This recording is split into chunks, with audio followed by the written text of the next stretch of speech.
Un territoire vierge de plus en plus accessible. Des ressources naturelles et stratégiques, objets de toutes les convoitises. Et des Russes qui y ont planté symboliquement leur drapeau au fond de l'océan. Américains, Canadiens, Européens et Russes, entre eux a émergé un nouvel enjeu de pouvoir, la bataille de l'Arctique.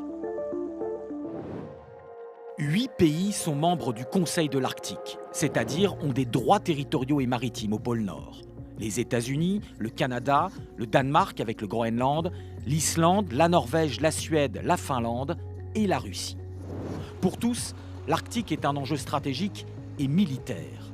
Des bases américaines y sont implantées, mais c'est surtout côté russe qu'il y a eu expansion ces dernières années, comme le montrent ces cartes satellites.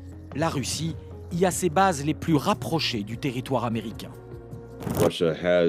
La Russie a avancé plus vite que l'Amérique pour développer un véritable bastion de défense dans l'Arctique.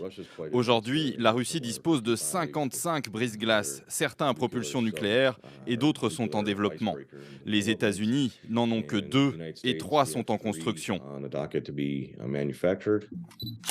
L'Arctique, c'est aussi d'immenses ressources, en poissons, en terres rares. Selon l'agence géologique américaine, le pôle abriterait 13% des réserves de pétrole encore non découvertes sur notre planète et 30% des réserves de gaz. À l'avenir, la fonte des glaces ouvre aussi peut-être une révolution dans les routes commerciales. Plutôt que faire le tour du globe par les canaux de Suez ou Panama, les porte-containers pourraient diviser presque par 2 le trajet en passant par le pôle. C'est là que la Chine, qui n'a pas de droits territoriaux, avance ses pions. La Chine investit de manière locale dans des projets pour l'industrialisation du nord de la Russie, de l'Arctique russe. C'est vraiment des intérêts, des enjeux économiques qui sont au cœur de ce partenariat entre la Russie et la Chine, pour acheminer des biens vers l'Europe, qui est le plus gros marché de la Chine. La gestion du pôle est cruciale et pas seulement pour les pays membres du Conseil de l'Arctique.